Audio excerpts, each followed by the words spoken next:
You can take a trip back in time to see what farming was like generations ago. It's all part of Agricultural Heritage Days happening this weekend at Kewaunee County's Fairgrounds. I think they're putting Jordan Lamers to work this morning, if I heard right.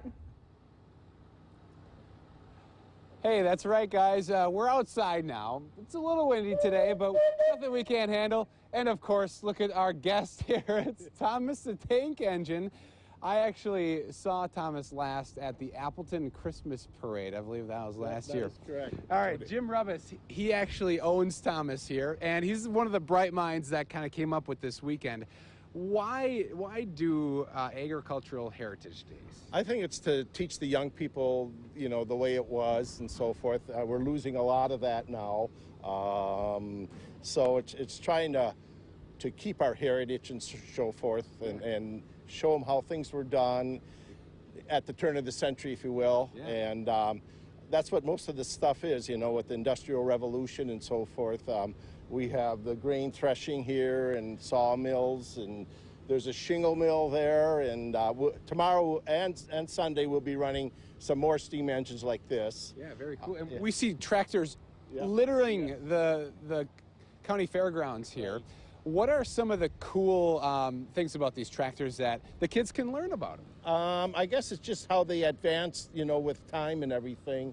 Because, you know, most of these tractors came out in 1910 or so, as well as this engine is a 1915. But steam engines were going out, tractors were coming in, like for your farming and so forth. But yeah, the different models of tractors. My goodness, there was so many different models. Right. It's like when snowmobiles came out. You know, there were so many snowmobile manufacturers. Yeah. But we even have way in the back there is a pea vinery, where it would go from farm to farm and go out in the field and harvest the peas and so forth. You know, and so now.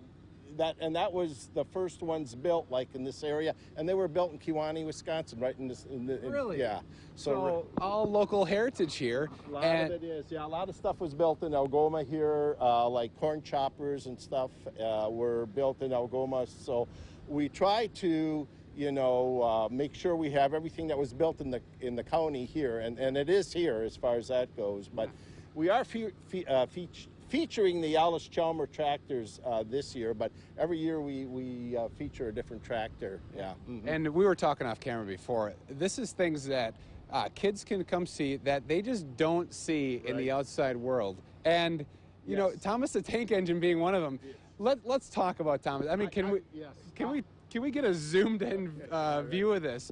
So this runs on steam. You're wood burning? It's a wood burning, or you can use coal. We use mostly wood, you know, because it's more controllable, a little bit cleaner too, and so forth. Yeah. But this wasn't originally a steamroller, and in 1953, my father put it on rubber tires so we could get to like parades and stuff. Yeah. Like the engines way over there, they're on iron wheels. That you can't take them, you know, you have to haul them. Here I can go any place that I want. So it's fun to have them on rubber tires. And I want to tell everybody that when I run this steamer through the parade, it doesn't make any difference if it's a little boy or girl. They love Thomas the same, and yeah, right. And right here, you can smell it. You can smell the steam. You can smell the food here. It's going to be a great weekend. Lot to learn, and the kids can actually ride from this. We have like 7 stations that we're teaching them about, you know, how things were made and how things were done, and then the finale is to give them a ride behind Thomas. And awesome. So that works pretty well. And you guys can do this Saturday and Sunday at Agricultural Heritage Days at the Kewaunee County Fairgrounds.